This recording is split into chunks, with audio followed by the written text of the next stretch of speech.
HIV, influenza, polio, and smallpox. Have you heard of these diseases? These diseases are caused by what we call a virus. So, what exactly is a virus? Well, a virus is a submicroscopic agent that causes infections. The name comes from the Greek word ios, which means poison. Organisms that range from plants, animals, and even microorganisms are vulnerable to infection from viruses. Although viruses differ in shapes, their structures are identical. Through the use of an electron microscope, we can see that they are made of either DNA or RNA and are protected by a coat of protein known as capsid. Originally, the first virus was discovered by two scientists, namely Dmitry Ivanovsky and Martinus Beijering. In 1892, Ivanovsky used a filter on a sac from a diseased tobacco plant which has infected healthy plants. Beijering later called the substance a virus, thus beginning the study of viruses known as virology. Now, you may ask how a virus enters the body. It usually enters through the mouth, eyes, nose, genitals, and even open wounds. Independently, viruses cannot reproduce or adapt to changes. When it enters the body, it hijacks the cell.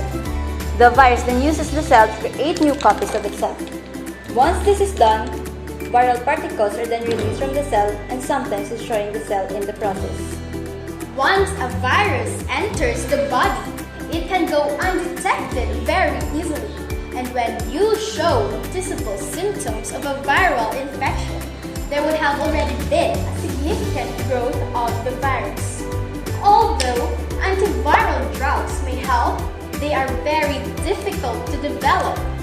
Constant mutations on the viruses may also cause them to develop resilience to drugs. This leads to alterations on the virus's surface protein or antigen. When it undergoes alteration, the surface of the mutated virus may appear different from the original virus.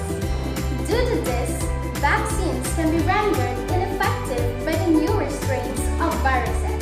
Now that the world is facing a pandemic, it is important to be educated about viruses. This might give you an insight on how deadly and how fast the virus spreads. Though, we can still prevent this by wearing a mask, avoiding touching our face, and washing our hands. This has been all! And remember to stay safe, everyone! I'm Ara Angela A. Camino I'm John Eduardo Taico And I'm Jinky C. Granato from from Inigaran National High School.